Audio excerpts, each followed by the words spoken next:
evening. Welcome. It's wonderful to be on Gino Spot. Relax, sit down. Coming out of PE town. Drink, find a shot.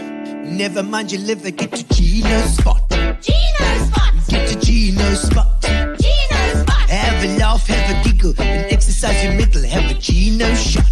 Gino Shot. Get to Gino Spot. Gino Spot. Get to Gino Spot. Gino Spot. Have a laugh, have a giggle, and exercise your middle. Get to Gino Spot. Gino Spot.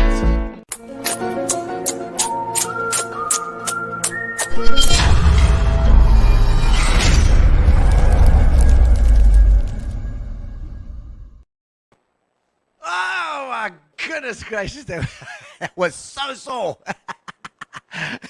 my ears are still wet. I've got wet behind the ears. Ladies and gentlemen, welcome to Gino Spot. Welcome online tonight. Saturday night. What a week it's been. It's been hectic. I know we're heading towards day 0 with the drought. Oh my word. I see Ngababanga is trying to organize some desalination. I don't know. He's getting people, even Sisulu's involved, getting some money down to PE. Bring it down to Gqeberha. Bring. Jennifer Schultz, hello, can't wait for Gino Spot. Hashtag Gino Spot. I've never tried a hashtag before. Hey, let's try a hashtag Gino Spot. I like that. Waiting for Miss Papa G. And Marcel Destroy Legend. Hello, Marcel. Lovely to see you there as well. And I see Carol Jacobs, always first online. Woo! Carol Jacobs from East London. Crazy lady, that's right. Put up. Let me know what you're drinking. Where you're watching from. Let me know where you are. What you doing? What are you doing? You're sitting down. Have you got a glass of wine? Carol Jean Farie, you go waving and you're kissing. I like that. I love you too. Excellent. And I see Wendy Thompson online as well. Fantastic to have you here too. And I hope you're all drinking something very nice. I've got my pineapple juice. Yeah, Fitch and Leeds, obviously our sponsors, Fitch and Leeds, and Spa. Spa has always been with us. Wonderful Spa, friendly Spa, wherever you are. I have my little shrine. Whoa! I don't got the lights inside. Ooh, I forgot to switch the light on. We'll have to switch it on in a break. Right. And it's been a lovely week. It's been a busy week. It's been busy. We had we've got some lovely from a Donna Africa show. We had some lovely comments coming in, and obviously from the Main Road Mile as well. We had lots of people there too. And we're going to probably do a rebroadcast of the Main Road Mile a little later on as well in the year. Kim Kinlock Ranwell, howdy to you as well. Lovely to have you aboard tonight. And Brian Wilkinson from the Boardwalk too. Fantastic. Also, Fitchin, obviously our Amubia is our internet. Thank you very much for that too. Lovely, Nicola Antoinette, always very, very helpful in that one. And then obviously, also, we have Keith. Keith has helped us out with a bit of Punter's Gin tonight, which is going very well with my grapefruit. I think it put me right in the mood for Mr. Adrian Gardiner tonight. It's going to be absolutely amazing. What an incredible, inspiring man, indeed. He gives a new name to inspiring. And we're going to cover the stories tonight, find out all the things that nobody else knows about. We're going to find everything out. Yes, indeed. Philip, talking about the virtual run. Yes, the virtual run is doing very, very nicely. We've got that run for all the special needs schools across the country. It's a countrywide thing. The great big virtual run, the GBVR, the SA, that is on the go from today. We started out this morning and we ran my first 7 Ks, 1,000 Ks. We're going to do 1,000 Ks. You can form a team. You do 1,000 Ks in 4 months. Not too much if you've got a team. Up to 6 people in a team. Very nice. It was a great day at Grassroof. It was lovely at Grassroof this morning, except for the run was a little hard. Up and down. But it was fun. It's fun. And I see lots of people online tonight. Send me your comments and let me sing them. We're going to start off with a little song, as we normally do. And then we're going to get our guest. We're going to have our advert for Fish and Leeds, and we get our guest on. All right, let's see what you got to say. Send me some stuff. Baby, let me find a new place to dwell. Down at the end of the street, a great hotel, baby. Oh, it was so lonely, baby. Showing around the world. He says, who says tonight? Jennifer Schultz is here too. She says, Mr. Pineapple, there's Marcel du Toisy, legendarism. You make me so lonely, baby. You make me so lonely. You make me so lonely. Carol Jacobs. Well, it's one for the money, two for the show. I think get ready now, go, cat, go, but don't you step on my blue suede shoe. Come on. Oh, you wanna what I think, but get me over my blue suede shoe. Oh, Wendy Tompkins Thompson, Gino's in the house, she said. The only thing that you wanna do, go to www.sports, don't you step on my toothpaste. I'm born free as Shamwari at its best time. That's all. All the shoes, baby. A pineapple, baby. A Paul Gardiner all the way from UK. Saying hello, yeah. Give me on my blue suede shoes. I see it's not Paul Gardiner. It is Rosie Gardiner. Put a chain around my neck and leave me everywhere. Oh, baby. let it be. Yo, dirty well. Maureen van Eden, Moss is her name. She says, hey, lekker. She praat Afrikaans, maar Elvis kan nie praat. Oh, little baby. Oh, little baby. I put a chain around my neck, lead me everywhere. Oh, baby. Oh, let it be. Your teddy bear. I just wanna be your teddy bear. All right, here we go. Oh, one to a party in the county jail. Prison band was there and they began to wail. The band was drumming madly, they began to swing. You should have rocked out, jailbird, sing, let's rock. Everybody, let's rock. Everybody in old cell block was dancing to the jailhouse rock. Spied him up and played it on the saxophone. Joe and Weir says, lock the suit. You definitely you won't get lost. I know, cause everybody sees pineapple and rock. Everybody, let's rock. Everybody in old cell block was dancing, let's run. Dancing to the jailhouse rushing. Let's advertise and get to the jailhouse rushing. I says, cafe coming soon. That's right, I got a little surprise coming soon. When Tompkins Thompson says, let's rock, let's rock. Let's rock, says Wendy Tompkins Thompson. And let's rock, says Wendy Tompkins Thompson. And everybody in the old cell block was dancing to the jailhouse row. Hello, but Elvis. End of the noise. Woo! He cut it off before the nice big ending. Oh, smell of coffee indeed. Ah, love coffee. Got a little surprise coming at a later stage. Keep your eyes peeled because I've got a little coffee story happening soon. All right, but now that never mind that. Ladies and gentlemen, we've got to give a thing to something to our sponsors. And Fitch and Leeds have been so good to us over the years. Of course, we do the magical mixologist, and then after that, we're going to get Adrian Gardiner to come into the studio live with Gino Spot. Let's have a look at our magical mixologist. When the sun goes down and you need a little tickle, Fitch and Leeds have got a flavor for the people. Hey guys, welcome back to Magical Mixologist. Today I'm going to be showing you a variation on something, one of our most popular ranges, the Pink Tonic. Alright, we're going to be doing a little bit of a pink G&T today for you. Like I said, with a bit of a twist, some extra garnishes, things that just make that little bit of a difference and take you to that next level. So, in the glass of ice, we're going to be combining some gin, 10 moles of rose water, okay, just 15 moles of lemon juice, and then we are going to garnish with some gorgeous flowers. Don't worry, gents, we can get you slightly more masculine flowers at a later stage. Then we're going to garnish with some peppercorns as well. Something different. But I've got something for you guys today. We're going to do something a little bit different. I'm not going to be using this pink tonic. Let me show you what I'm going to do for you. Okay. Alright.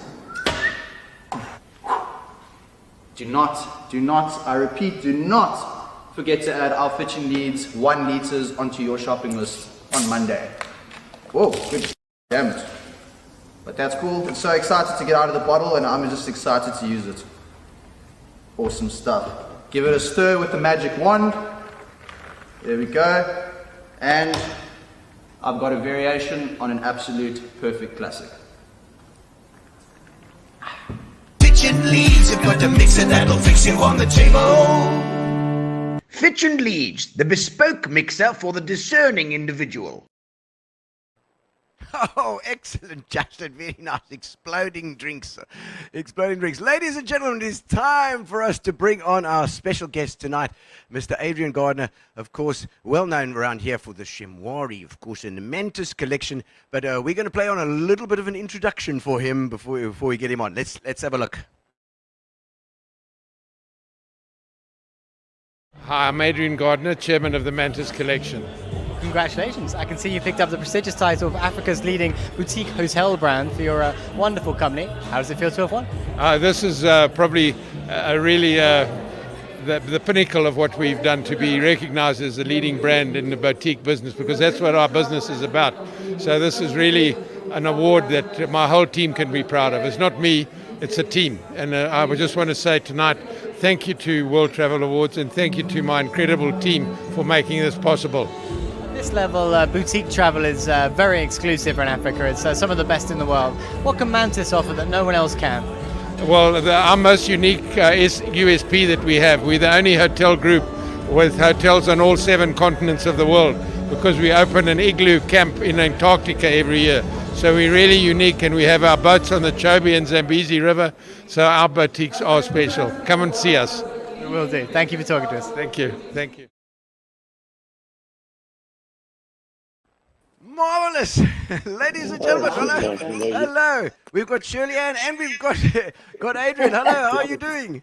Yeah, I'm trying to get it right now. With this side, yeah. It's always the opposite side to what you're used to. I'm You're trying to there. get it right, yeah. Yeah, no, we're there. We got the family in. It's good. Bring it. Hello, Shirley. Oh, lovely to have you both on tonight. Fantastic. Adrian, what an awesome that this one of many awards. I'm sure that you must have got quite a few accolades over the years. Well, what I'm quite surprised about, Gino, is that first of all, when I see Spar at the top there, I'll tell you about that earlier. And then the other point is that you asked me who my favorite solo singing artist is, and you start with Elvis, who was a guy that I was in love with. So either you did some damn good homework, or it was a lucky guess. It was a lucky guess, Adrian. Was I good, Shirley? Was I good? Oh, excellent. No, Elvis is always a good guess. He had the because I would imagine that you would have picked up Elvis from the late '60s onwards, kind of thing. With his comeback session. Yeah, it was quite amazing for us in those early '60s, And, I'm sure. Shirley Ann had other opinions, but Elvis was my favorite for sure. It's the thrusting pelvis, that was always the thing. Yeah. But Adrian, excellent, man. And that's so many of those awards. Which one would you have said was the one that you're most proud of? As you say, there have been many, but I think the recognition that I got with Ian Player's Wilderness Foundation of being made a patron of that foundation, and my love for conservation and what we did, I really think that probably was a highlight of my career, to be awarded a patronage of that incredible foundation. Okay. Well, that's a good one. And what about the Married to Shirley for so many years? Did she give you an award for that? Did you, Shirley? No. She gave me an award. Yeah, that's what I mean. Yeah, she gave you an award. Yeah, but, I obviously, deserve the medal. I think you deserve the medal. I think I mean, because I tell you what, there's not one person that I've ever spoken to that's said Adrian Gardiner. He relaxes a lot of the time, and he keeps his work to his work hours. I mean, I've heard that so many times. Oh, yes. Not. I wish that was I true. can tell you another story. I'm sure you can. How do you balance that's I mean, because there we go. That's a good one. A bit of a whiskey. Does that help when to relax? Yeah, no, I'll have mine just now. Oh, excellent. Because I mean, how do you balance that family life thing? Because work. Especially for an entrepreneur, work is kind of 24/7. You've hit it right on the head. When you run your own business, it really is, and I can just be very thankful that I've got 3 incredible kids who've backed me all the way and are part of the business. And if it wasn't for Shirley Ann and bringing them all up so well, it could never have been achieved. So this is not a one-man show for sure. Yeah. I see the mouses in the house here. Is it Murray? Yeah? Murray Mouse. He says, the mouse is in the house. He says. Yeah. So we're watching from all over. That's the beauty of the internet shows is that everybody can watch at the same time and send you messages while they're watching. Well, I had an interview the other day, and they asked, 2 of us were on it, and they asked the one lady what she had learned during lockdown, and she gave a whole story. And then they asked me what had I learned, and I said Zoom. That's Zoom. Yeah, absolutely. I think everybody's learned how to Zoom during lockdown. People get Zoom fatigue these days. It's like staring at a screen all the time. I see Jennifer Schultz is online as well. Working with Mr. G is the most important and iconic part of my career so far. A role model for life. That's Jennifer. Wow, I'm not nice comment. Thank you. Lovely, and I see Paul's online as well. That's from England. And is it Rosie? I think she's actually doing the typing. I think Rosie's doing the typing there for you. And I see also Michelle Brown is online. So proud to watch this. Adrian sets the example for all those he works with. Michelle. Well, I'll just tell you a story about Michelle. Is that yes, please. I like those. When I started Rudderfontein, which was one of the projects that everybody laughed at me at, that was in Plettenberg Bay, the horse stud. And, and guess what her first job in the PR business was? To put Rudderfontein on the map, and she did an incredible job, and we've been friends ever since then. Yeah, while you're talking about that, I mean, let's have that's the horses, all the horses in the 80s, eh? Yeah. That was a little journey, wasn't it? I mean, did you, because you were born in Zambia, is that right? Correct. Yeah. Okay. And then, how did you? I mean, what did you do up there? Would your father travel down, or how did you get from Zambia to here? Yeah, I'll tell you, it's quite an interesting story. Is that obviously my dad was on a mine outside Bulawayo called the Bushlick Mine.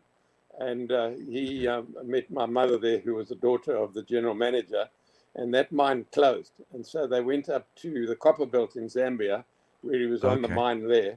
And so then it was during the war, and he tried to go to war, and they wouldn't let him go. And he was actually caught in the Zambezi in a canoe trying to go with his mate and sent back again because it was an essential service for the war, the copper, for ammunition and everything.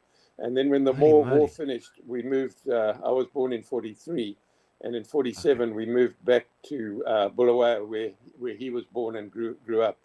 And then the interesting part of that story, to give you this full circle, is that him and his friends then, because that mine had closed, converted the mine into a school, and it became Falcon College. And my brother and I were one of the first there. And so that was an incredible part of my life, being a pioneer at the school. And I think that gave me a lot of my entrepreneurial ideas in life. Well, my wife is going to love that because she started the school here as well. and it's been going 15 years. She's loving it, and it's quite a thing to get that school going. But obviously, you guys were the first pupils as well, which is amazing. Did you have to do a lot of work there, digging stuff? Oh God! Just before I go there, just it's interesting that your wife started a school too. So I think we can talk to her. And then I see Angela's just come on, and her and her friend started a school in Tarkastad as well. So education has been part of our DNA, because as you all know, is that I was one of the founders of Stenden, the university in Port Alfred, the only university in Southern Africa where you can do a BCom degree in hotel management and hospitality. So, it was quite a journey education. But just to give you a little bit of background on that, after I'd finished school and we'd been locked up in the bush there for 6 years, we arrived in Cape Town to do a university course there. And, I suddenly realized in life there's something more to school and studying. And so there's something called wine, woman, and song. And so it took me, block your ears, Shirley. Block your ears.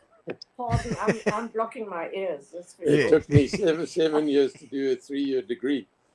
But what happened was that I worked for full-time for 4 years. When we got my first job at Spa, that's why I was so pleased to see the logo there. Spa. And then I went back at night to finish the degree, because I realized I'd been defeated by something which was not worth being defeated by. And so while everybody else was enjoying the wine, woman, and song, I was back at university studying at night. And I'm very pleased I did that. With me already. Yeah, and then right. Obviously, you had the good, obviously put him on the right path. We must understand how it all actually worked, because women have a way of doing controlling you in ways. No, don't tell me. Oh my word! And then tell me about the down in Cape Town, Western Cape. It was the wine farm guy. What's Graham Beck? Yeah. And the horses. Yeah. So what happened there is that we, funny enough, it was quite incredible how really Rudefontein got on the map in Plettenberg Bay, because Terence Millard was our trainer. And then we got into the horses in a big way. And I don't think it's ever been done again, is that we had 8 Group 1 winners in a year. We had Horse of the Year, Filly of the Year, and Sprinter of the Year. And it was just one incredible year. And I was walking on the beach where I had horses with Graham. And I walked in one day on the beach with him in Muizenberg. And he said, look, Adrian, I'm going to give you some good advice. He said, I want to tell you something. Don't put it back. It'll never happen again.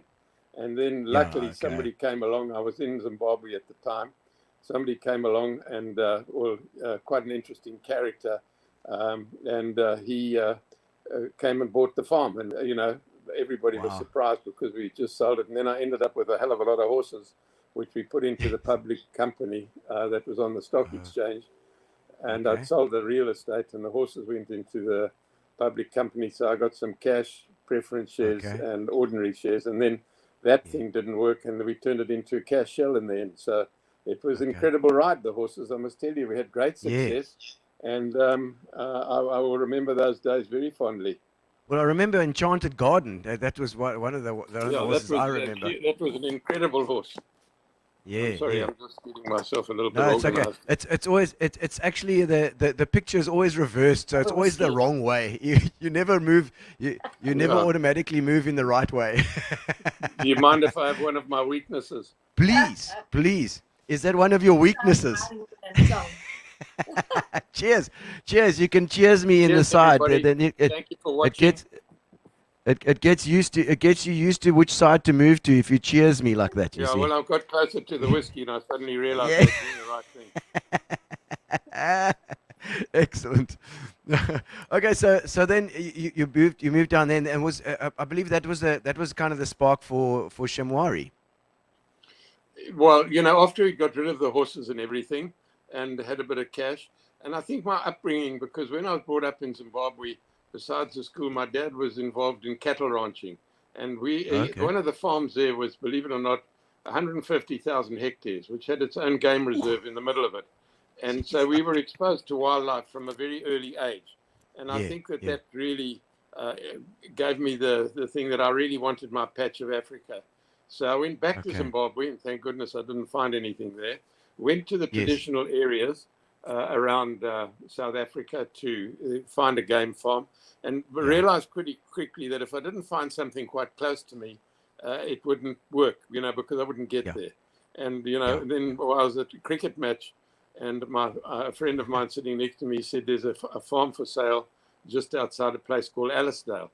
And I went and looked at it, and it was a small hunting farm, only 1,200 hectares. And that was the start of another journey. Gee, I suppose as the farms are around, you were able to buy them, you could make it larger. Well, the first farm was it was 1989, paid 300 rand a hectare there for.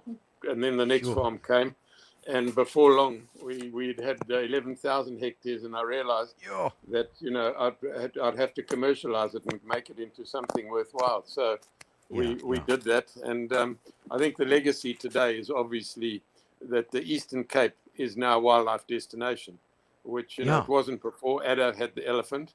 But, bringing back the big five was certainly an ambition of ours, and we succeeded in it. Yeah. Well, I think you were certainly one of the first people to look at a kind of an ecotourism destination, this whole area.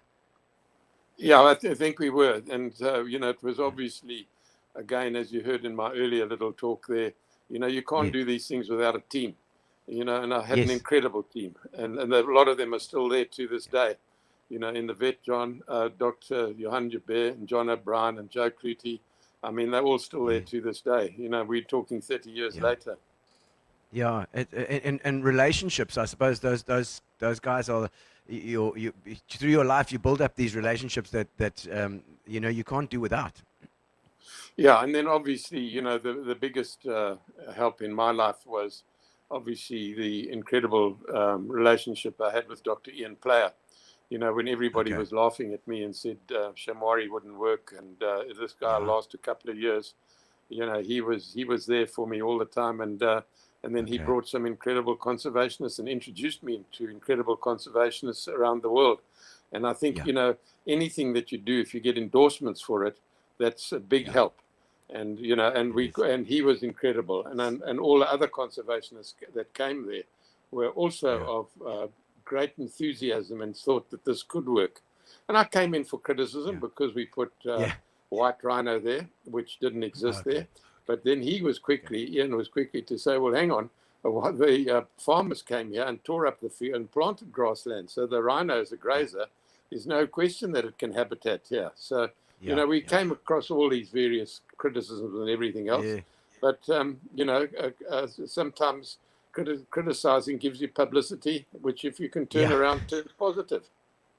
Absolutely. Well, it's a kind of they always say with comedy, if you unless you get some criticism, you're not on the edge enough. Yeah, there you go. I'm sure you know about that. Yeah. And now, I mean, obviously during COVID, it's been a hectic time. I mean, we've been as an entertainment industry, it's been completely a disaster. And I know that you guys have been hit as well. Have you managed to keep afloat? Yeah, well, that fortunately, I don't know whether it's luck or intuition, but in 2008, we sold Shamwari. And I got out in 2011. In 2008, the world crashed. As you know, the economy went upside down. But we managed to keep, I kept my lodge next door, and we have full traversing rights. And obviously, that's where the founder's lodge is. And then 3 years ago, we sold 50% of our brand to Accor, which obviously was, again, rather lucky. But we did it for 3 reasons. And the first reason was we needed a proper distribution system. We needed a loyalty program. And thirdly, I was very determined to open our own NGO attached to our brand, and that's the Community Conservation Fund Africa, which, we've been running for 3 years, and I'll tell you more about that. But, that's been a success. But, the sadness of this, and as you said, the entertainment industry, and, good friends of mine are the Mango Groove people, John and Claire. And, when we released the lines into Shamwari, and did the big five there. That was the last ones to come in. They sang that night at our reserve where the lion sleeps tonight. Lovely. And I was speaking to John earlier, and he just said, you can't believe how your industry's messed up. Well, I said, if you'd like to come and sit in my chair, where we've had properties closed for 14 months, no income. Yeah. We've tried to keep all the people employed, trying to do everything. It's devastating. And I was talking to somebody this morning, and I said, all I can say is I'm very happy that I've lived when I did, but I didn't expect to have to face this mess at this stage of my life. But, we look at it all and there are opportunities. I've always said to all of my people that work for me, they come in and they say they've got a problem. I said, I never heard of a problem, because every problem has an opportunity, opportunity. Yes. So we've looked at this problem and we are using some of it as opportunities. And we've just come up with something for one of our boutique hotels in Port Elizabeth, where we're going to do a whole nature thing with medical people. And, because stress and burnout is amazing at the moment. And we've Googled all over the world. And I think we're going to open certainly one of the first in South Africa. And so we're looking at those sort of opportunities to see how we can turn this problem into something that's going to work. And I must say I'm very optimistic about it. Yeah. I mean, and you're absolutely right. And you're thinking as an entrepreneur. Once you're an entrepreneur, you're always an entrepreneur. You're always thinking of new stuff, and anybody is capable of it. It's just to take those little bit of risks and those things. I mean, the show itself is born out of something that we thought. We just thought, well, we've got to do something, so we'll start out, and it's been great. It's been one. I mean, I wouldn't have got to meet you if it wasn't for the show. Fantastic. I mean, and vice versa. Before, but yeah, exactly. It's I mean, also to talking about entrepreneurial spirit and that whole thing. I mean, you got there's 85 properties or something around the world, 85 different boutique hotels. It's insane. I mean, it's a huge thing, but there've been times in your life where you've come back from nothing, Well, one of the things that you did mention in some of the things with me, what was the toughest time that you've had in your life? And I think probably the most interesting was in 1979 when I lost everything, and I basically lost all my businesses. Fortunately, I didn't get sequestrated because I was a great believer where I put my signature to something that's as good as a handshake. Yes. So those creditors who I'd signed for gave me time to pay them all back, which I managed to do. And but I mean, that taught me a lot about life. If you can count your real friends on one hand, you're doing quite well. But acquaintances, there are many of. People who want to know you for what you've got or who you are, or whatever, which I don't have a problem with. But the real friends certainly came out of the shadows in those tough times. But it was a good experience. I don't regret it for 1 minute. We came back strong. I had to work from my home again and start the swimming pool business. And really? Swimming pool business? Well, at one stage, as you probably know, we built every single pool in Port Elizabeth. We owned every franchise just before. Wow. And it started with Penguin and then went to Pride, Coastal Murray, the fiberglass ones and everything. And then in the winter, we crane hire as well. I think it once I can't remember. Was one and all sorts of things. What happened was that in the winter, when people didn't build pools, they had all the equipment, so we had to hire out the plant. And then from that, we started building roads, and then we went into crane hire. So but just the early days. Yeah, I was the first to bring the first spring door to Port Elizabeth. We used to have the old weights on the garage doors. So we brought the spring door to Port Elizabeth, and they called that Easy Doors. And then from Easy Doors, I've seen Easy Doors. I've seen them around. They're still going. And then we started Page Boy, which was, the beep, beep, beep phone the office. So yes, okay. Sold it. And then Page Boy, my word, yes. On the side, like this little thing. Did you know that I brought the first Kentucky Fried Chicken to Port Elizabeth? I've still got scars on my hands from the first shop that we opened in Ring Street. So a friend of mine had the franchise in Cape Town, and he introduced me to the franchisor. So we brought Kentucky here. Oh, man. If you'd have to grow a moustache now, Adrian, I think you could be a dead ringer. What are you going to call me, Colonel? Colonel Sanders. Colonel Sanders. Oh man, that's incredible. I mean, it just shows to show, try it.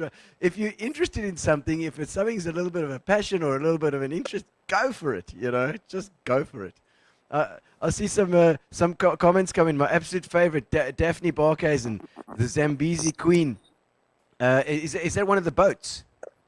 Yeah, that's one of our collection there. We have 4 boats on the Chobe Zambezi and a lodge there. Wow. And sadly, they've been closed for 14 months.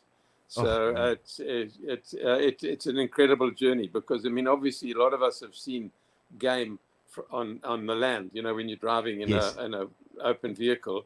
But if you see it Yes. from the water, it's a totally different experience. So Really? I would really recommend your viewers who are interested in wildlife do it. Yeah. It's a different perspective. Or imagine you see a crocodile taking something coming down to drink. Then you see the lions and the elephants crossing the river. It's absolutely amazing experience. And bird life. Yeah, and the bird Beautiful, life, as Shirley Ann said. See, Deline Kitchen saying, awesome to watch this missing PE. You're such an astute businessman, and you make us proud. You do. Well, thank you for that. It's just, it's been a hell of a journey, but it's been one that I've found that it's. If I could just tell you what we're busy with now, I mean, there's all sorts of different things. We're doing a lot of developments. I don't know if you know that we're involved with the links at St. Francis. Oh, with Jeff. Doing something there, and it's quite an interesting one relative to certain tax breaks that you can get. We did the hotel at Pearl Valley. So after selling Shamwari, Pearl Valley was owned by Dubai World, and then they got into trouble there, and the bank eventually sold it to us and my partners at Val de Vie.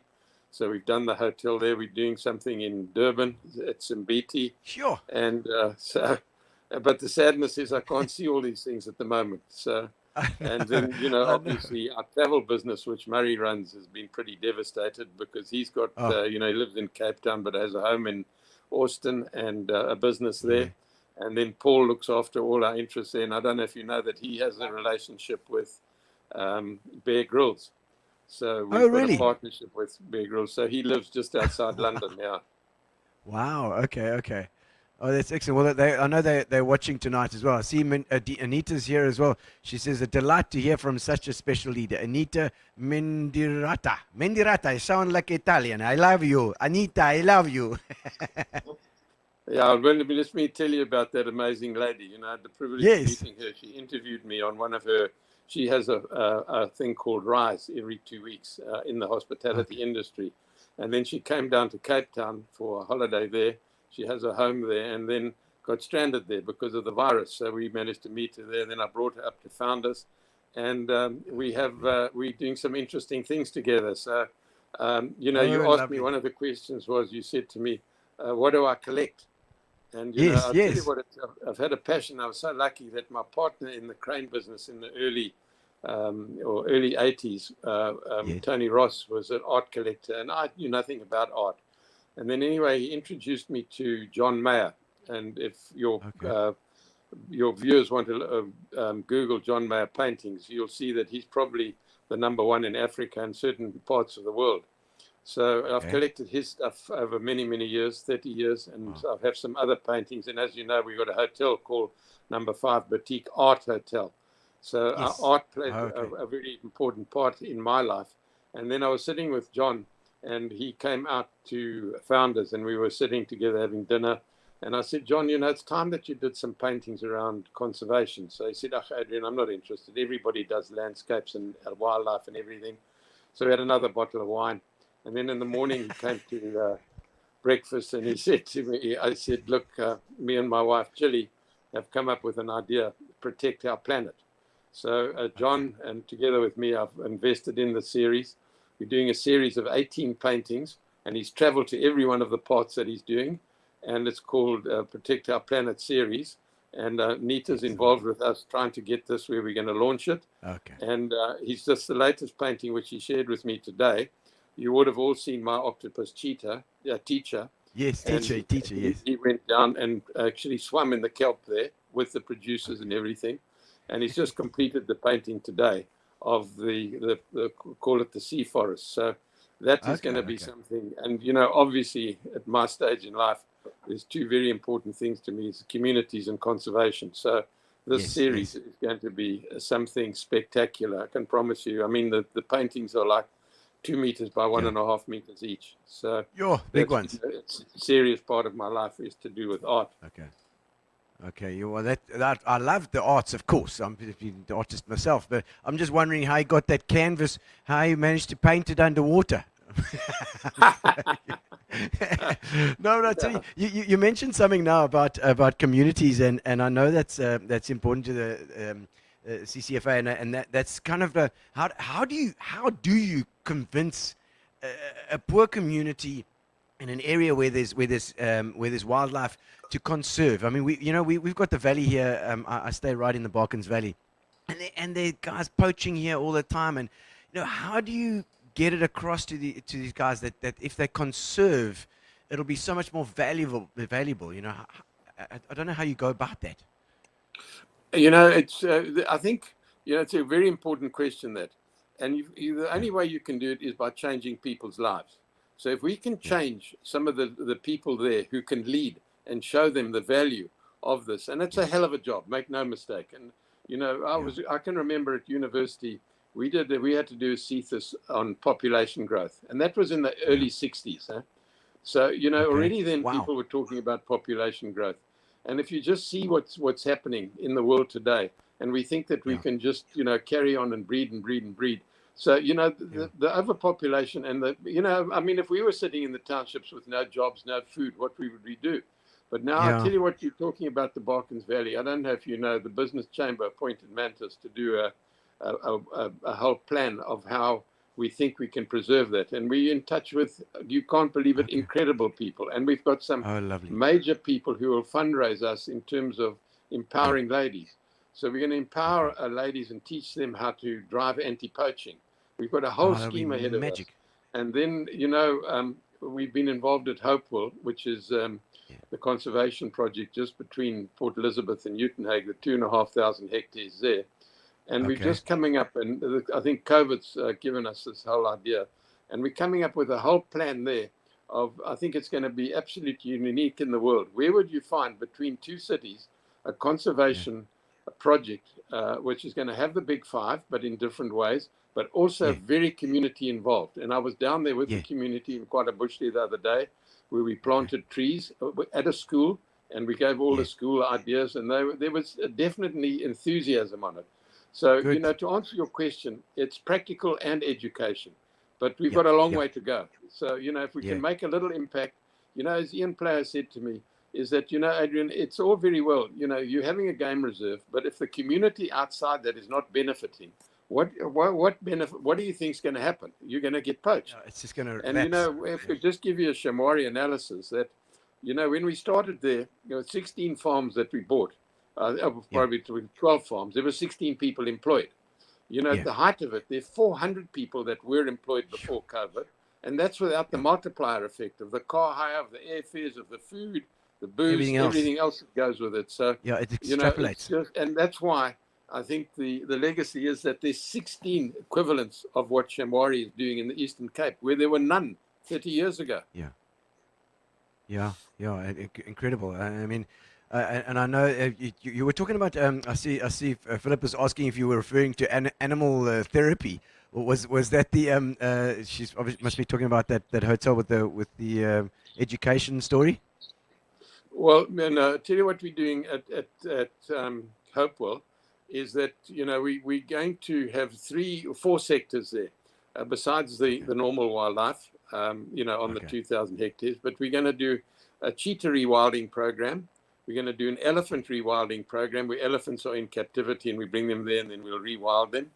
And we're going to do a born-free lion thing where obviously we can't rewild those, but to teach people to try and have lions as pet is ridiculous. And then we're going to have an animal rehabilitation center where people can bring birds or animals that have been distressed or whatever and get them into a rewilded situation. So that's quite an interesting program that we're busy with now. And our team put that program together, led by an incredible lady that's been with me for 20-odd years called Taryn. who's so committed Okay. to conservation of wildlife and runs our Mantis Impact and our student program. And the thing that she delivered to our team on Friday was something very special. So I'm just I think I'm very privileged to have such an inspiring team who actually keep me busy. Yes. Well, that's not what they say, Adrian. They say you keep them busy. I see Michelle saying Adrian's a prime example of walking the talk and not just talking talking the talk. You know what? You got to get out there and do it. And I've heard that from a number of people say, Adrian, you know, we work hard, but Adrian, he'll outwork anyone here. Well, you know, I get asked what my hobbies are, and I'd say, well, it starts with work. So, but I mean, you honestly, wouldn't work if you didn't enjoy it. So I think the course. most amazing thing is that, you know, if you love what you're doing, you do it even more. So, you know, I'm just very lucky is that the things, but, you know, I don't think I've ever had stress before, but I must tell you in that these current times is definitely, I've learned that there is such a thing as stress. But I think that we'll overcome it. There's going to be different ways to do it. But, you know, I've also said to many people is that I've climbed a hell of a lot of mountains. But, you know, I've seen a view. With this one, there's no view because we don't know when it's going to finish.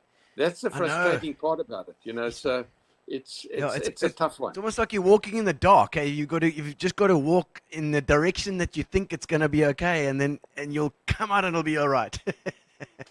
Well, that's what we said. Certainly hoping, but it's a longer journey than any one of us ever anticipated. I mean, the last thing that I was in London in early 2020 was we had an incredible fundraiser for the CCFA there. We filled the Royal Geographic, and since then we've really been able to do nothing. And we've had quite a lot of interesting things. And I'm busy with quite a few people. I'll give you an example. You know where. You know, I'm sure that you guys, if you have a credit card or whatever the case may be, they get you points and you can buy air tickets. And, you know, one of the banks came to me the other day and said, look, I think your points are going to expire. So I said, you know, that's not fair. But let me convert my points into a donation to the Community Conservation Fund. You know, let's do that, even if you only give me half the value. And again, I said to my friends at ACCA, who have a database of over 60 million people, that's without China. I've said to them, look, please can I contact every one of those and ask them for $1 worth of points towards a community work and conservation.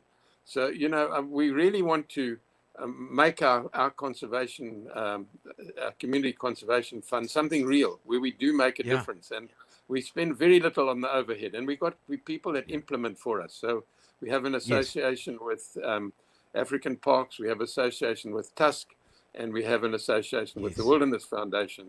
And, you know, Tusk every year have the Tusk Awards in London. And one of our ladies from, she's just been transferred from Adda. She was at the Fish River and she won the award one year. And anyway, so the patron of Tusk is Prince William and the patron of African Parks is Prince Harry. So when we go to these functions, I keep on saying to them, look, I'm the patron of the Wilderness Foundation. It's time that we didn't just talk here. I need a proper coffee or a whiskey. Maybe that's the coffee you were going to talk about. A whiskey. But you know, just also to tell you about people that have really influenced me in my life. I must tell you is that I was on a plane to London with Claire Johnson from Mango Groove. And you know, I'm not a great talker on the plane because I just really, that's the time I rest. Nobody can get hold of me. And anyway, having dinner, and Claire said to me, what do you do? And I said, I'm a farmer. So she said, what do you do? I'm a singer. So anyway, we got chatting and we had a hell of a chat that night. And she'd never been involved in conservation. And so her and John then came down to Shamwari. They became patrons of Born Free. They met Ian Player. And I mean, they really also endorsed and helped us. And as I said, you know, they sang that wonderful song. And then the other day, I was at a 60th birthday. And I don't mind mentioning her name, Maurette Vanason, who does all our interiors. She looks a lot younger, by the way. And singing at that function. Of course. Singing at your that wife's function watching over your shoulder, just coffee. in case you know. Singing at that function was bottomless coffee. Oh, right, and anyway, they had a break and they went out and I happened to come out of the loo at the same time that they did. And we sat outside, and I said, what do you know about conservation? And they said, very little. So I said, well, okay, now where are you going? And they said, yeah, there. And I said, will you please come and spend a night at number 5? And we spent a night there, and then I had dinner with them, and we spoke about it. And I said, I need you to get the message over.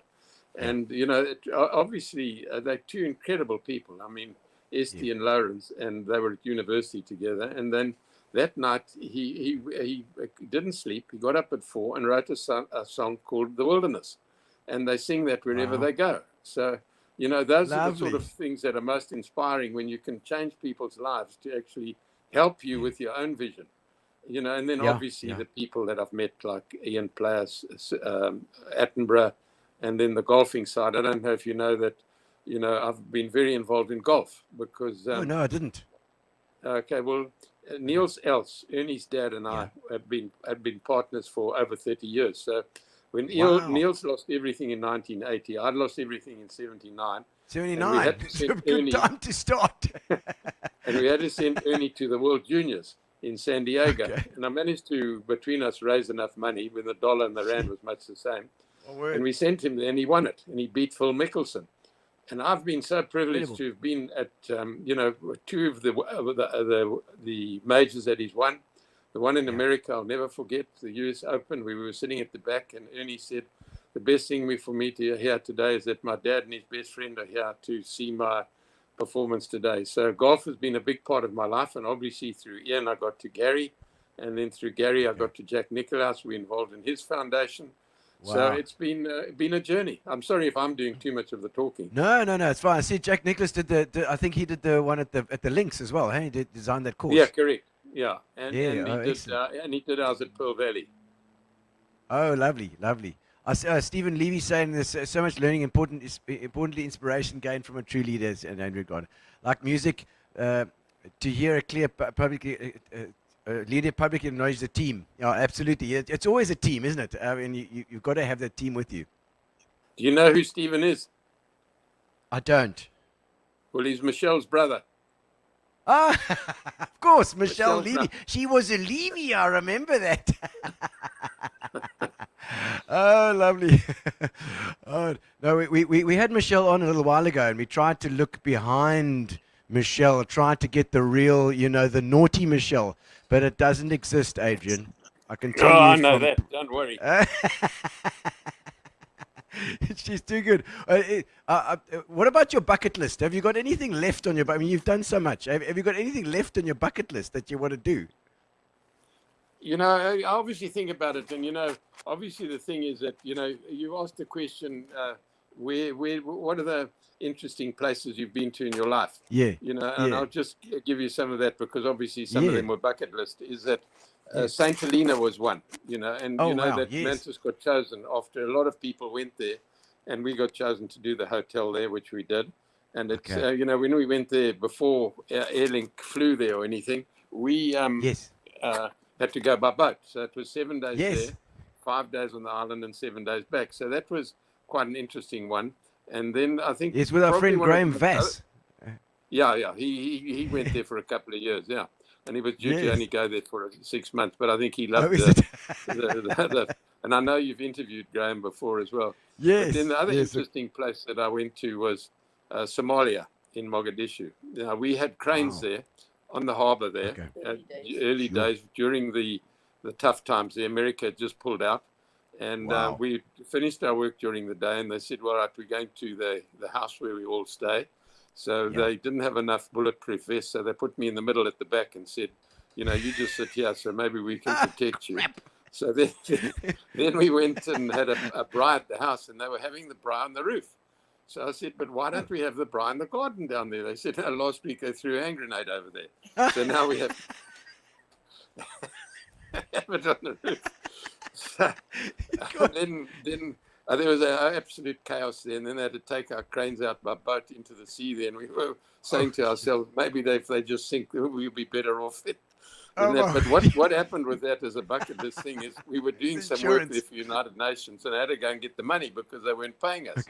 So we went to Italy, and that one of the experiences I had was I obviously went to visit some iconic experiences there, like St. Peter's Yes. and everything. So, if you say what's on the bucket list, I've been to most countries in the world, South America, all over the Americas, Europe and everything. I've never done India, and I've never done the Far East, but I've done everything. And really, just seeing the tragedies that are happening in India at the moment, it's a difficult one. But I suppose bucket list is that, now it's come to the stage where, I'd just like to see what we've done, become more successful, and if we can do it in any way. And I miss our travel, obviously, because I used to travel every 2 weeks of every month. But now it's not that easy, as you can imagine. And I genuinely am concerned about the virus. I don't know if you know about ivermectin, but I'm on ivermectin, and I haven't grown any horns. I also take a little tweak of that every now and again, just to be safe. So I do that. So, okay. It's an interesting one. Well, I'm sure Shirley enjoys you being at home more, or maybe not. I don't, No, I can't wait for him to go away again. You gotta travel again. Just leave me with what I was doing before. Cooking dinners for him every night. Oh my word! I see. Marcel Destoy is saying Eastern Cape hospitality industry is a vital part of local international tourism industry. I think once spreading COVID-19 reduced, lockdown level 1 lifted, international travels will slowly start to come back. Do you think it's going to be a rush back, or do you think it's going to be a slow trickle? I think that sadly, because we don't really know what it is, and they keep on coming up with these different whatever you call them, and so it's not an easy one to be able to say, will we get it right? I mean, we're battling at the boats because they've only just recently opened the border between Kasane and the Impalila Island, but then again, would you come out of here from London, come here, and then have to go back and sit in a hotel at the airport? I mean, I know Anita sat there for 2 weeks. I've known other people that did it. I think my friend, you probably know, Jane Stevenson, went over and they had to sit in a hotel for 2 weeks. She had to sit in one room and her kid and her husband in another room because she was working. So if you're going to do those sort of things when you have to go back, it's not going to be fun. So I'm not sure who's going to travel that early on. Yeah. She was. See, Stephen Levy says, I thought ivermectin was a new member of our synagogue. I see the message here. Also from Ralph. Ralph Gottschalk is also the chef. Is Chef Ralph? He's in Doha at the moment. He said he was at Shamwari Townhouse when they opened their culinary academy with his students. Into Mantis. I remember that well. Yeah, so he was definitely there. Yeah, so Ralph has been on as well. Thank you for listening. He's also been on the show before. There you go. I suppose so. Some of the other memories is that I would be amiss if I didn't mention. I've had Devon, an accountant that's worked for me for I think 30 years, and then Lynn Dampier. I must tell you the story how I met her. So. We were due to race our horse, and we flew down, and she was in the car hire business, Hertz, and we got there, and the car wasn't there, and we didn't get it, and we didn't get to the race. So you can imagine the interview that we had when I got back to Port Elizabeth, and she handled it so well. I said, "You better come and work for me." That was about 25 years ago. She was that. You're just a softie, it sounds like. Oh my word! Oh, that's brilliant. Okay, well, what we're going to do now, we'll go through these questions. So it's called getting to know you, and hopefully we'll get through we've answered quite a few of them already, but we'll go through the ones you haven't. Let's have. Get to know all about you. There we go. Are you there? Hang on. Yeah, but I don't know what I've done here. Oh, did you turn off your screen? I don't know how, because I did something wrong here. Activate. Oh, okay. Well, it must be. Otherwise, you just take you back again. Press home to unlock. How do you do that? Sorry about that. Oh, that's right. I think you press it twice and then you can. There we go. We're back. We're back. Yeah. We're there. Yeah, sorry about that. No problem. I was just trying to get my whiskey and I pressed something by mistake. Oh. It's all right. I've got my thing over there we go. She's got it for you. Brilliant. Cheers.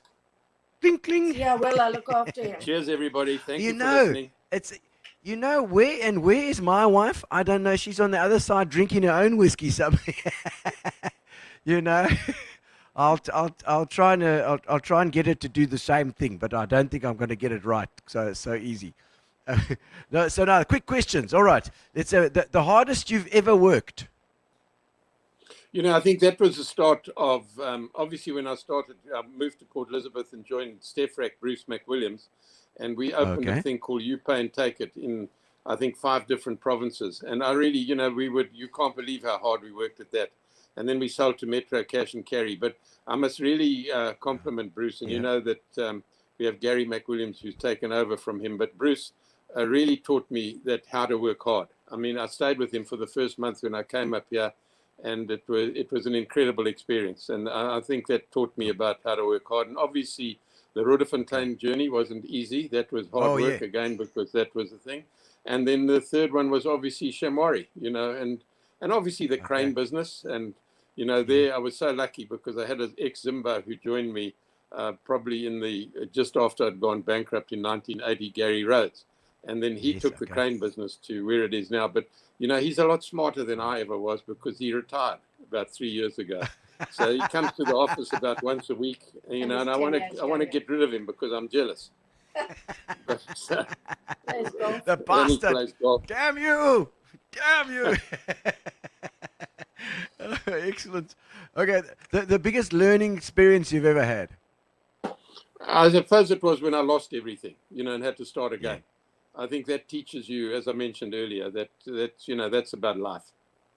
So that was I always say that was my university of life. Yes, and that you're not bulletproof. Yeah, you should never have got in the middle of those guys with the bulletproof vests. All right, so now some insider knowledge that only people you know in the line of business would know. Anything insider stuff that you would be able to give it? You know, I think you in your business you need to be diverse. In other words, if we didn't have our business and what I'm thinking, and by diversity I mean like for example the creation of the CCFA. Now, if I didn't have a business, I couldn't do that. So I think within your business, you must always look to see how you can do things for others and how you can improve what you're getting. Yeah. Because doing stuff for others, that kind of it also feeds your soul as well. Not only, you know, it's not all about not about money at all. It's also feeding that soul, and that it's a non-profit. I mean, CCFA is a non-profit, if I'm not mistaken. Correct. So, but it's giving back. So, you know, while we're collecting, you know, I think if there's diversity for me is besides being diverse in business, it's being diverse in what you think about and what you can do to change the world. Yes. Yeah, you got, because I mean, once you're gone, isn't it? That's it. You got to leave some sort of legacy. Maybe the legacy is something. Yeah, absolutely. Okay, so do you have any what's the most uncomfortable place you've ever slept? That's a good one. Well, you know, I thought about that one, and it's probably, you know, when I was a student in Cape Town and living in Bulawayo, we used to drive from Cape Town to Bulawayo in maybe a Volkswagen Beetle. And, you know, have to sleep in that car. And then the trip would take us 24, 40, 30 hours. So sleeping in a car while you're traveling with the other guy traveling, it's bloody uncomfortable. Especially a Beetle. And those things didn't even have headrests. So your head was probably or air conditioning or anything. So nothing. You're freezing cold. Probably a rust hole where the battery used to be as well. That you could get cold air coming up your butt. Yeah, that's it. You got it spot on. You know, I had a 62 with the brights on the floor. That was one of those. Oh my word! The best and the worst purchases you've ever made. You know, I think I was quite lucky, and it was just by chance. We managed to buy when they started building the waterfront in Cape Town, the residential side there. So I bought off plan there. And then, you know, they built the next block, and I went into that one. So we stayed in them both for about 3-4 years each. But when we turned them around, both of them doubled, in 3-4 years. Wow. And that was a significant value in those days. So Yeah, those were good. They were really good purchases when I think about it. And the worst? What about the worst? Yeah, the worst is, I regret it. I tried so hard to do something at Bushman Sands, in Alisdale. And, I think that, I just think of, it's no, I'm not looking at blame, but, I'm getting a lot of the blame for what it was. I sold it to a group and they didn't do with it. And now, they're trying to come back at me. So that was obviously not a great one. And then we invested in, and I suppose this is, when I say it's a worst one, but it's a sad one too, because we invested in 2 lodges just outside the Umfolozi Game Reserve, which was where Ian Player really started and had all his rhinos and work that he did there. And, and his stables were there. And then, the developer there really let us down to a large extent in that, that things didn't happen and then COVID came. So it was a bad investment, which is sad. Okay. But I'm sure it'll still come right, but we're not involved anymore. Okay. And anybody that's been a mentor to you, that encouraged you, and somebody that maybe somebody that had a big impact on you. Well, obviously, the first one is probably my wife. What? Oh yes, she's standing right behind you, so you better say that as well. Yeah. I couldn't have moved it, but obviously, for me, there's no question is that it's Ian Player. Yeah.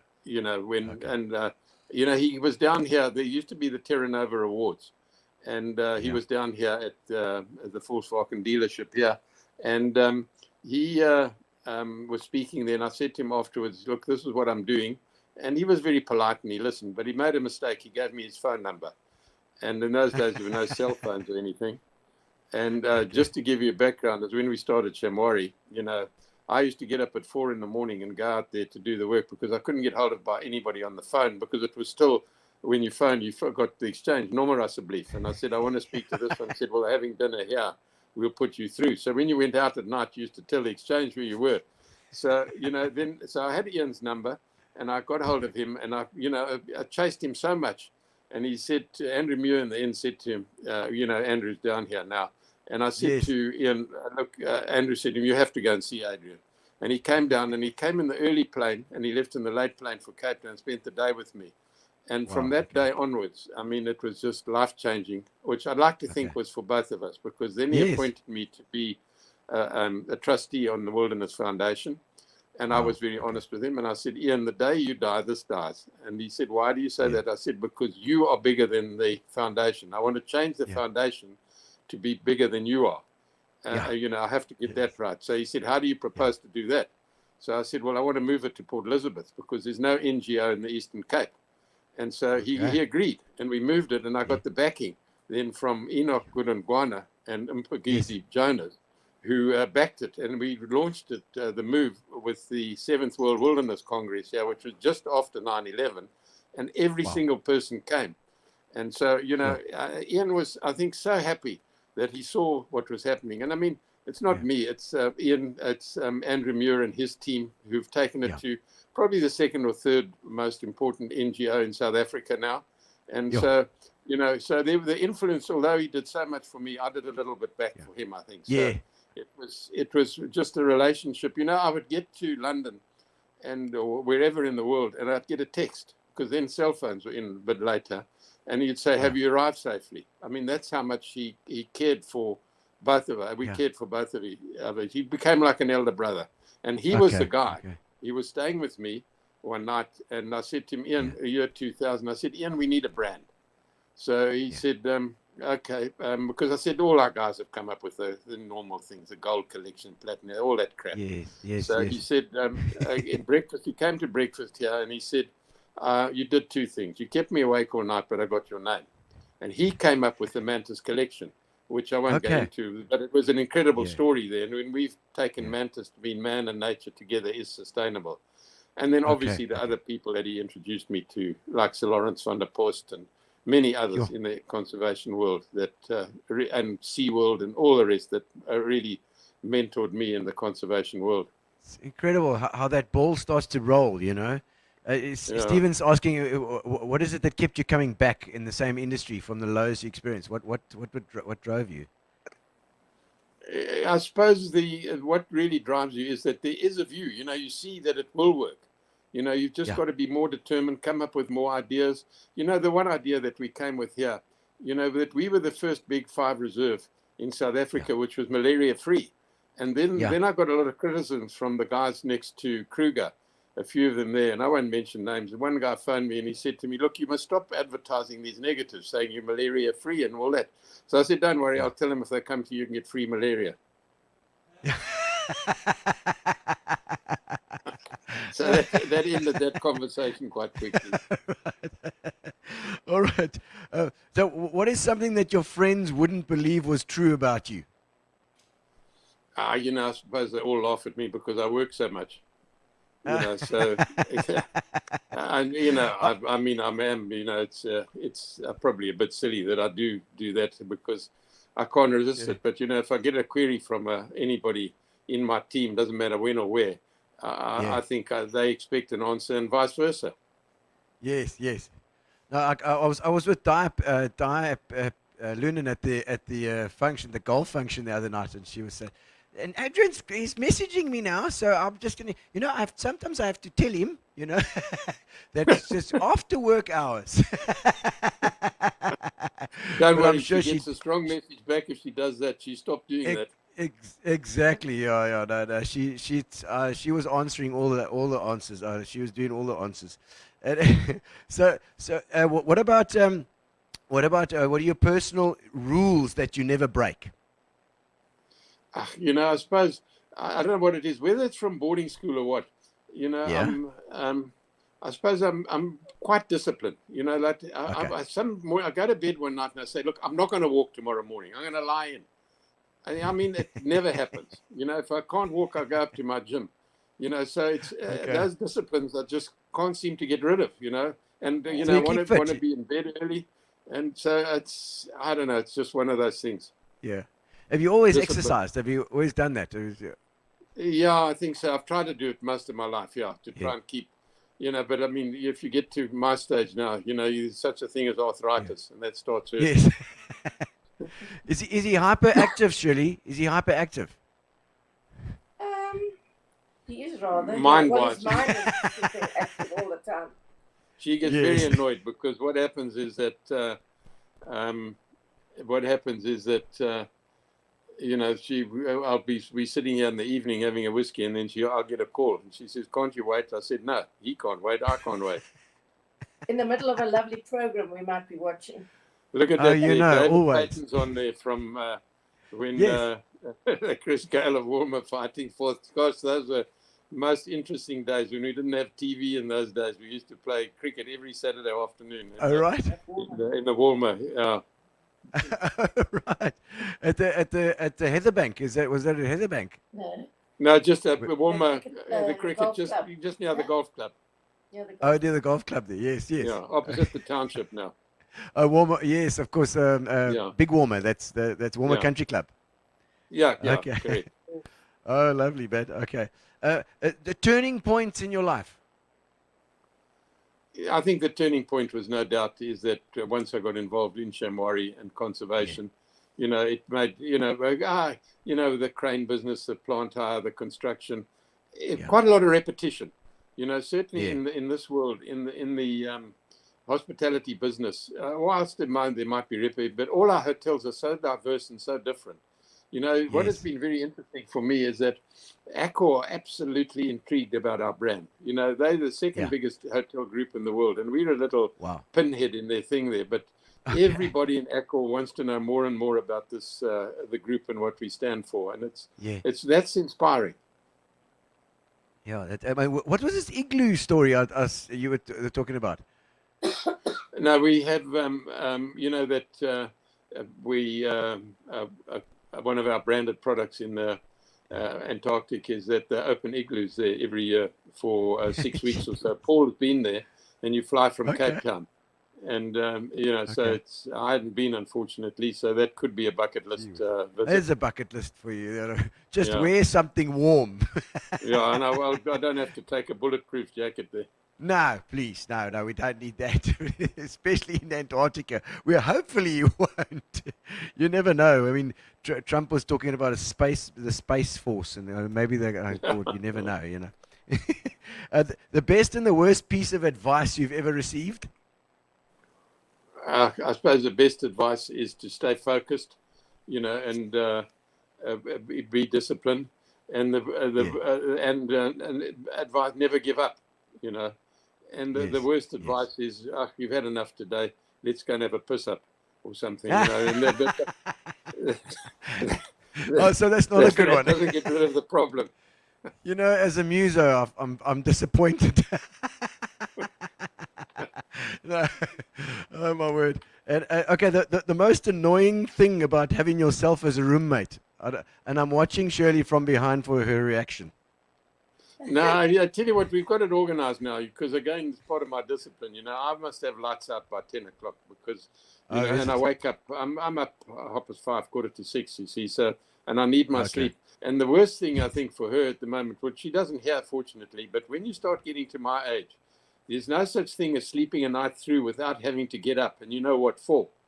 Yes. And I was talking to my guy, the doctor, the other day, and he said every 10 years means one more time you get up at night. But I'm very quiet. To look forward to. I'm very quiet, and I don't pull a chain. All right. Water. Oh my word! Philippa my wife wants to know whether you have a morning routine. Yeah, there's no doubt. I mean, Philippa, is that it's either walking and swimming, and I swim from Guy Fawkes to Easter on our magnificent beachfront here, and and if I don't do that, I go to my gym, and then I have a cold shower every morning. Okay.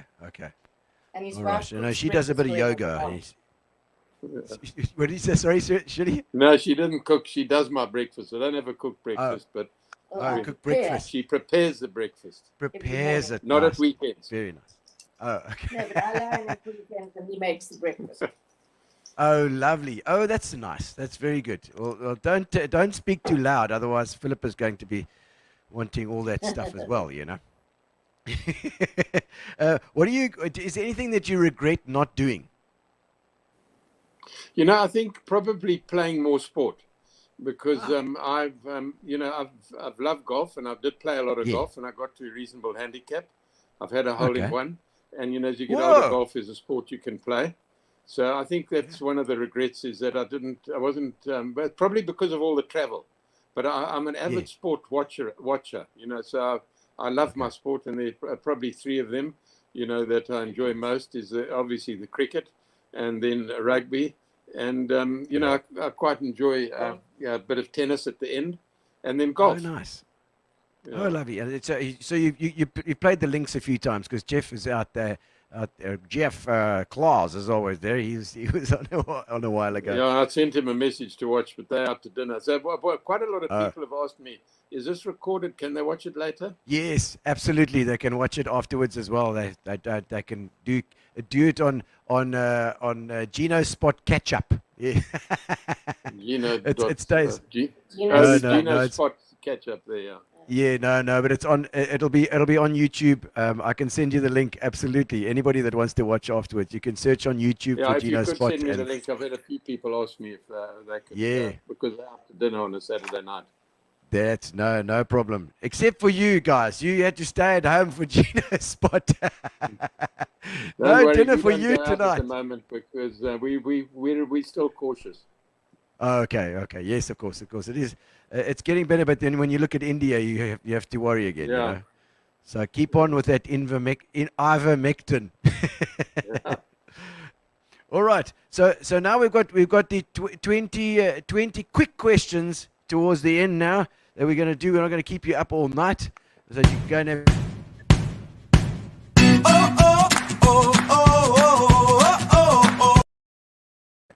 Oh, there we go. So Gary's got the quick question intro, and yes, I think we've answered the first one. What was your first job, which was Spa? Yeah, sounds like Spa up there. Yeah. Excellent. And what book has impacted you the most? I think that because I probably read a book every day because of all the emails and everything else that I get. So, when it comes to the end of the year, I'm a Gresham fan. I prefer fiction. Oh, Gresham. Gresham, so I like that. And obviously, also I've read a few biographies as well. But, when I relax, like, when I watch TV and everything like that, I know that I don't have to remember anything. So I can read a book and be involved when I'm reading it. But if you ask me what it was about a year later, I can't even tell you. No, I'm with you. I think I'm kind of the same. I like a bit of a documentary or a nonfiction. That's my thing, as well. Okay, what topic do you spend hours talking about? I'm watching Shirley. Well, obviously, I think it's mainly to do with anything to do with conservation. I really enjoy, and and community work and that sort of thing. So, I would, when I get involved in conversations, and obviously sport, but the people ask me about the work and everything else. But it's really I enjoy talking about how we're going to save this beautiful planet that we live on. Yeah. And your guilty pleasures are probably your whiskey then. Yeah, a whiskey and work, I suppose. Yeah, whiskey. There we go. We'll take it. We'll take it. The silliest fear that you have, or the most illogical fear that you have.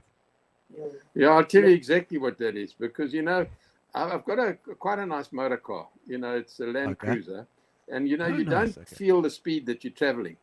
And I've had to travel a bit now, like I'm going to Cape Town on Monday and things. And now my biggest fear is that I'll get caught doing over 160 and I won't be able to pay an admission of guilt. And it'll happen on a Friday and I'll spend the bloody weekend in jail. So, you know what? I can see your children, your kids watching this and cringing in their seats thinking, what the bloody hell? He shouldn't be driving in the first place. But that's funny enough. That is a fear, believe me. I'm sure. The other one is I'm a bit claustrophobic, and I'll tell you what happened to me. I was at a test match at Lord's, and the lift was full before me, and I said, "No, I'm not going in that lift. You go up." And I went up in the next lift, and the bloody thing got stuck. Oh shit! Yeah. So I had a bit of a panic attack there. So I'm scared of that sort of thing. I don't know where that came from, but yeah. I don't know. Boarding school. It's always blame it. Where's your go-to restaurant? What's your favorite restaurant? Home. Home. You like the home? Cooking. Home, and then otherwise, we love sushi.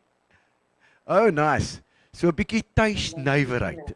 La Cuisine is excellent for that, and I've known lovely. the owners there, he's got the coachman and everything. We've known each other for many years. So, we haven't been out a lot lately, but, my wife has learned how to make as good as I get anywhere else. Excellent. All right. What about the opposite sex confuses you the most? That's such a simple one. They're so scared now. Lynn will come into my office and say, I've got a nail appointment this afternoon. And, Di, the next thing, will come in and say she's got a nail appointment. Then my wife will say she can't do something, we've got a nail appointment. I said, I cut my nails every bloody 2 weeks or 10 days. Why do you have to have a nail appointment? It's to look beautiful. You don't look beautiful on your nails, Adrian. I never study the nails. I should study something else. Wait until some lady comes into your office with horrible nails with oil underneath them. You're not going to like that. Oh no!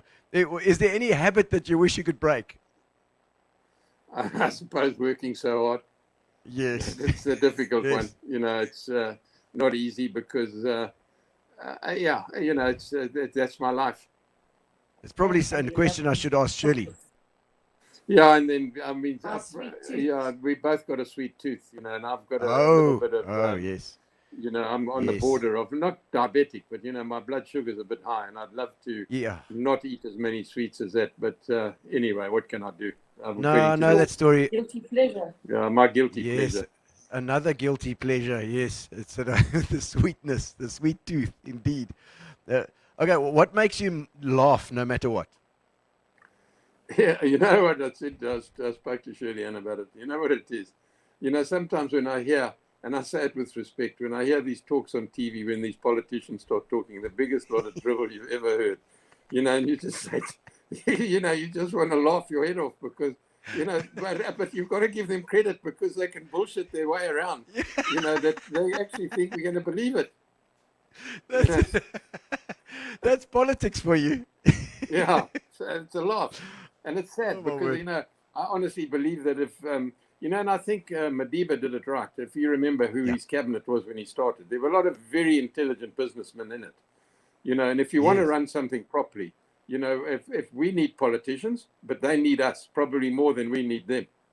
Yeah. I mean, you know Cyril though, don't you? You've worked with Cyril before. Yeah, I mean, that was through Graham Beck. Yeah, I've been very fortunate. I obviously met Madiba at the Saxon, and, because that's where he went before we opened that hotel. And I met him there. What a privilege it was. And then, obviously, following him is that President Mbeki and his wife eventually got her to join us in the Wilderness Foundation as a trustee of ours. I think an unsung heroine. She really does work for people and does a lot of work there. And I found him to be incredibly interesting to talk to. And I know he's had his issues with HIV and everything. And then and the other one was McClunty. Obviously President Zuma, I didn't have much, but I met him. But Kgalema and I and his wife have also become good friends. So, and then obviously now following with Cyril. And I met Cyril through Graham Beck because Graham Beck helped him in his business in Kangra. So, we did know each other quite well from that. And, just remember the days of Taba where, he used to bring these businessmen out from overseas every year. And they had those conferences, and we did 3 of those conferences. Wow. And it, it just shows you that sort of person understands that you need the business world to understand where we want to go to, and it's just very sad, and when you think where we were with the Rainbow Nation, and we're going back to, this whole business of I get so disappointed, the racialism coming up again, and instead of just putting that behind us and acknowledging that we had the privileges, but let's use the knowledge that we have to give back and sort it out instead of just anyway, let's not get into the political there's a lot of division that's happening, that we've got to work through, just got to get through it, and we'll all start to coming together again. That's what my hope is.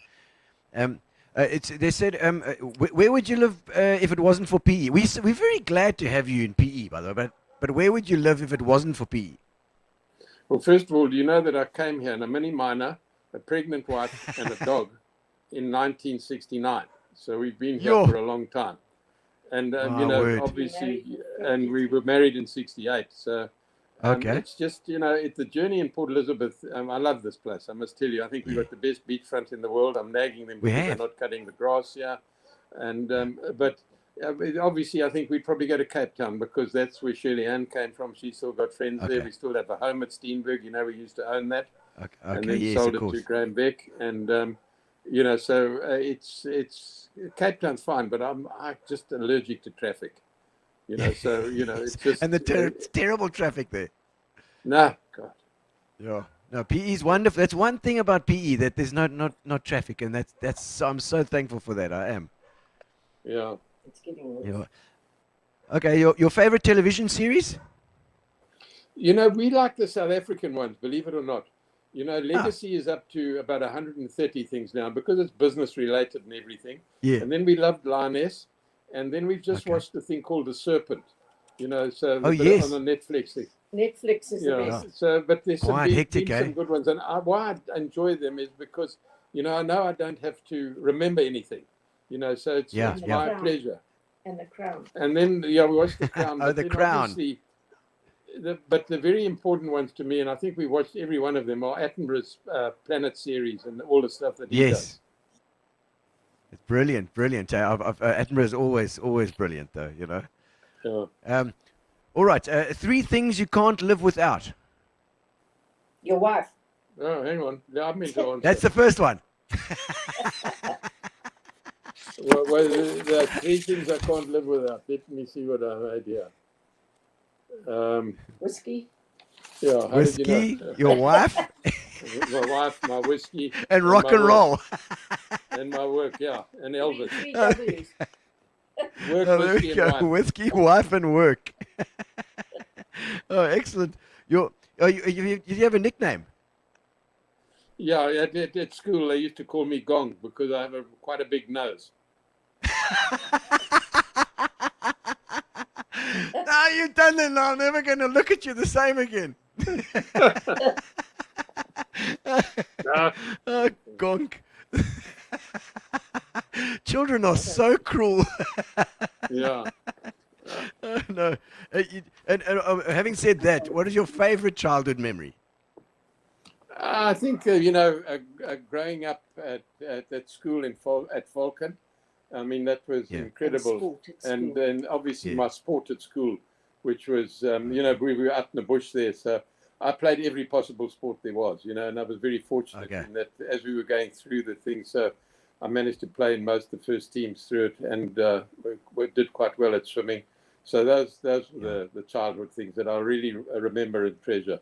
And then obviously having an incredible family, my mum and dad and my granny and grandpa and that sort of thing, which I think we can be very privileged that I can give my wife the credit for it, that our family that we have, Paul, Murray and Angela, who's done so well with her school there and the two boys in business. So I think that's, family is very important today. Yeah, absolutely. Family, and I think you answered good. Do you collect anything? Yeah, that was obviously the art, that we spoke the art about. stuff. And, and it's quite a passion of mine, and I think, but I won't see the benefit of it because I've never sold a picture in my life. So probably when I die, the kids won't enjoy the stuff that I had, so they'll be better off for it. No, they'll be able to do it. And then, do you eat food that's past its expiry date? I do. You know why? Because I think that's a selling technique. So Shirley Ann will say, I think it's expired. I'll say, let me taste it. And 9 times out of 10, it's fine. You don't know if you even taste it. My wife would never, ever. I always do it as well. Yeah, my wife I'm like, too, give it to me. Oh, whoa. Yeah. It's perfectly good. It's perfectly good. Lloyd. Oh, that's funny. Okay. The most physically painful thing you've ever experienced? No, I tell you what, it was about, would it be about 35, 36 years ago. I was at the Holiday Inn for a function. I parked my car and was walking down the old Holiday Inn here, in Summerstrand. Yes, and the manhole yes. cover was off. And I went down the manhole and did my knee in, but I still went and looked after and did the whole function and everything. And then, went the morning and then they said, well, they can't operate because it was still scars. They had that to happen. So it was a real painful time in my life to get that fixed. And I have a scar, which is about 6 inches long. But the pain and waiting for the operation, so I won't forget that. I'm sure. That night I managed to forget quite a bit of it because I had to anesthetize it. Oh, I thought maybe you had more of your whiskey. Yeah, I definitely had a hell of a lot more that night. Yes, excellent. Who's the most interesting person you've ever met and talked with? I think there's a few of them there. Obviously the royal family. I've been very privileged to meet them. Even Prince Charles and I have had one-on-ones, and that's been very interesting. And then obviously I met Diana's brother, Spencer, came and stayed with us at Shamwari. So, got the whole inside story there. And then obviously, as mentioned often tonight, Ian Player, and then Attenborough, and then the golf people, the Gary Player. Ian, I've mentioned a lot. So I've been very inspired and very lucky about meeting some incredible people in my life. And then I think that, it's not just the top names, it's a lot of the people that have worked for me and the work that they've done and the inspiration they give me because of how hard that they work. So, it's not me, it's people that influence you in what you do, how you do it, and because they want to do it. And, as I mentioned to you, there's Di, there's Taryn, there's Lynn, there's Devon. There are many others in my office that have been with me forever, Gary. And but sadly, I must tell you, is that when you get to my age, is that, somebody mentioned Keith Loon just now, and he was probably the best attorney that I've ever worked for. He was a trustee of mine. I've lost him. I've lost many friends, and not necessarily through COVID or anything else, but at my age, you start losing those people. And it's starting to become a bit lonely when you get on to this stage of your life. So, but I have fond memories of a hell of a lot of those people. So my life has been developed because of their inspiration and their effect on my life, and being part of my life. Yeah, it's amazing. I mean, those relationships are so important throughout your. And that's all that life is about. Is actually about the relationships that you have, isn't it? Yeah. Yeah. 100%. So fantastic. That's Adrian. You've been absolutely wonderful. Thank you so much. We've got the final questions I have. Three more. First of all, the proudest moments besides your children, which you're watching as well. Your proudest moment. Wedding. My wedding. Yes. And the opening, obviously, of what everybody laughed at and said would never work, of Shamwari. Isn't that a good one? It's like, and I think putting the big five back there, that I'll always remember when I went and we workshopped with some farmers, and the one guy got up and said, my father shot the last brown hyena here. So I said, well, I'll be the one that'll bring it back. And we did. So those are fond memories of really that pioneering work that we did there. We had put fences up which we thought would keep the elephants in. They broke out. We had a lot of experiences that we had to go through there, and we pioneered how to do fences properly and everything. So those are quite proud moments to be able to know that it was successful and that it's made a difference to our province. No, it's definitely. I mean, it's without a doubt, it's absolutely amazing, and what you've accomplished with that. And then final one is a most embarrassing moment. Yeah, I'll tell you about that. It's quite interesting. When you get invited to something in London and it says black tie, let me tell you, they mean it. So we went to a huge thing at Grosvenor House. I mean, I don't know how many people there, 300-400 people. Or maybe even 500. And my friend and I, he remembers, because Shirley counted them.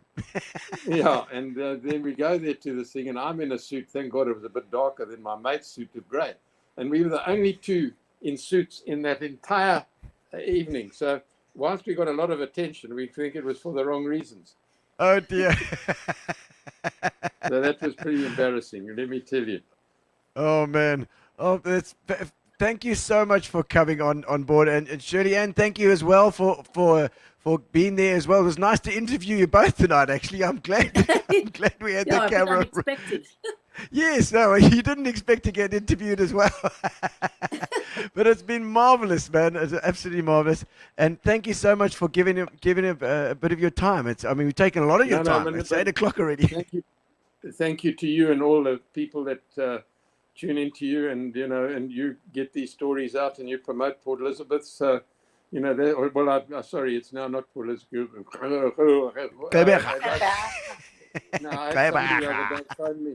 Somebody said to me that they want to come to. I'll bugger it. I'm going to George. But anyway, I've got it. I think we got to acknowledge it, and let's make the most of it. Yeah, absolutely. Whatever the decision is, we've got to get behind it in the end. We'll see. Ngababanga is still trying to change it to Mandela Base or Mandela City or something. I think so. We'll see how far he gets with that. We all would love it to be that. Yeah. Yes, I think so. But thank you so much for joining us. It's been absolutely wonderful. And what we're going to do now is we'll put you backstage, and we're going to do the competition, and then we'll call it up. But thank you for joining us, Adrian Gardiner. It's been absolute pleasure and an honor. Thank you very much too, and all the people that listened. It's been my pleasure and Shirley Ann's pleasure, and I hope all your listeners enjoyed it. It was a journey that I won't forget, and a lot of them have known about it, and I thank you. Thank you very much. Ciao. Bye, Shirley Ann. Nice to meet her as well. All right, ladies and gentlemen, it's time now for the competition. You know the rules if you've been on before. If you haven't been on before, it's also all right. You can win even if you're in England. We'll send you a case of Fitch and Leeds. We can get it across there if we need to. Yes, and you win a case of Fitch and Leeds if you tell me I'm going to go to the drum cam, because I'm a drummer. I'm going to go to the drum cam, and you just tell me the name of the artist and the song in the comments. The first one to comment will get the case of Fitch and Leeds. All right, so we're going back to the 60s, just because Adrian and Shirley Ann will enjoy that stuff. Let's do it.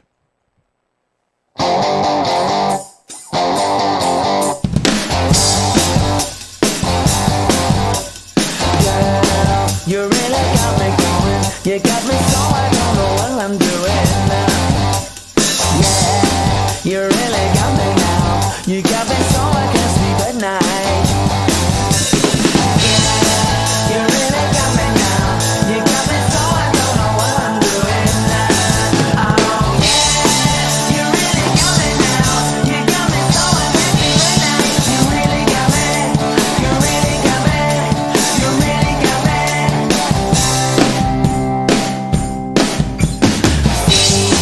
Don't ever set me free. I always wanna be by your side. Girl, you really got me now. You got me so I can't sleep at night.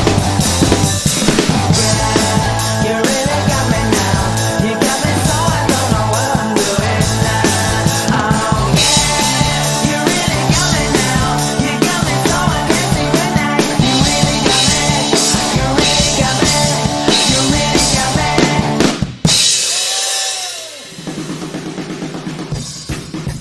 All right, we got a winner. Let's see, Michelle Miller. That's right. You really got me by the kinks. Well done. I'll get all your details, and we'll send you a case of Fitch and Leeds. Fantastic. Thank you very much to Spa. Thank you to Fitch and Leeds, and thank you to Amuvio for our internet. It's been fantastic with Adrian tonight. We have on Tuesday, we have Mimi Rupp. Mimi Rupp's coming on, Stone etc. Also another entrepreneur. She's nice and interesting to see. Lovely lady. So ladies and gentlemen, thank you so much for joining us, Gino Spot tonight. And we'll see you on Tuesday. Woo! Thank you very much to Adrian and Shirley, and of course, it's been absolutely wonderful. See you on Tuesday. Relax, sit down. Coming out of PE town. Drink, find a shot. Never mind your liver. Get to Gino Spot. Gino Spot! Get to Gino Spot. Gino Spot! Have a laugh, have a giggle, and exercise your middle. Have a Gino shot. Gino Shot! Get to Gino Spot. Gino Spot! Get to Gino Spot. Gino Spot! Have a laugh, have a giggle, and exercise your middle. Get to Gino Spot.